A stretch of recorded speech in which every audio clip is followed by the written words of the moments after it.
Now, the reason that we use these whole steps and these half steps is that it starts to make it a lot easier to understand sharps and flats. Okay? Because what happens is, as soon as you understand a whole step and a half step, we know that a sharp and a flat just changes a note, but it only changes it by a half step. Let me explain. So if I want to make this note C sharp, I would go up a half step. And now this note would become C sharp. Now on your screen right now it says D flat. I'll get to that in just a second. Okay? So from C, go up a half step, that note would be C sharp. Okay? This note A, right, if I go up a half step, it would be A sharp. I see it says B flat. We'll get to that in a second. Okay? If I went to this note D and I wanted to make a flat, I would go down a half step.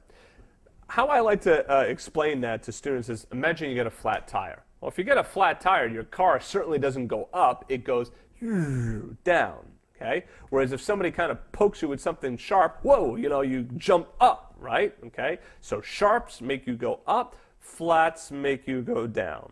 Right? So if I have D and I want to make D flat, which way would I go? Would I go up, which is to the right, or would I go down, which is to the left?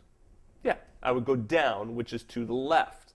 Now, would I go down by a whole step, or would I go down by a half step?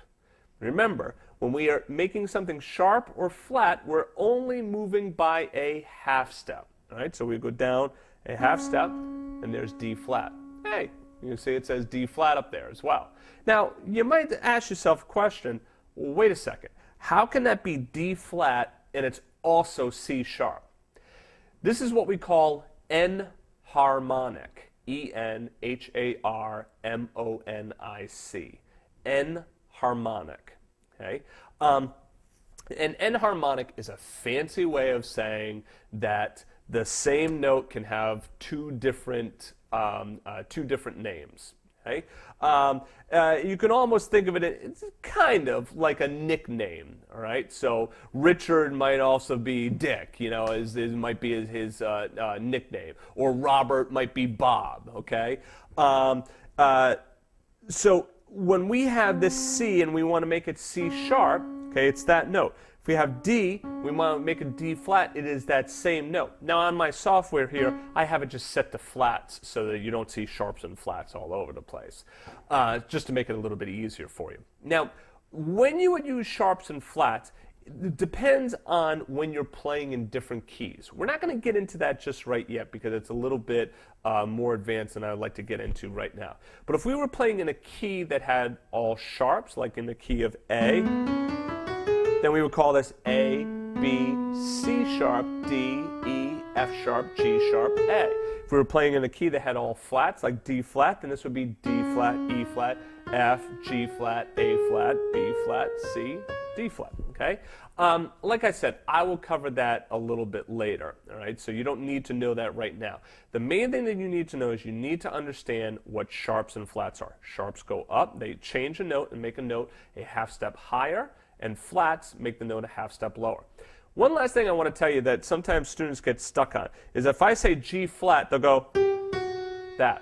No, that is G and then G flat, right? G flat is just that note. The note B flat is just that note. You don't start here and then go down to B flat, okay? It's just that note. We're changing the B and we're making it into a flat, B flat, okay? All right, so that's it for this first chapter of core piano. I would suggest you go through these videos a few times and go through the text as well, so you really get comfortable with this. Remember that you'll hear me say this a lot. You know, remain patient with yourself. This is not stuff that happens overnight. I am also not the kind of teacher that I'm just going to show you what to play and you're not going to have any idea of what it is you're doing. That's not how I like to teach. I disagree with that method of teaching. What I'm going to do is I'm going to show you how to do stuff and how to get into stuff quickly, but I want you to understand what you're doing. Reason is I don't want you to have to need me for the rest of your life. You should be able to learn something at the piano and then start to explore and learn more using the skills that I'm going to teach you, all right, and the skills that you have learned. All right? So anyway, work through this chapter slowly. Really practice, try practicing at the piano, also practice away from the piano, using that mental keyboard, in your mind's eye, okay? And then, try quizzing yourself. You can also have other people quiz you as well. You can also make yourself like a little, I have these images of the keyboard.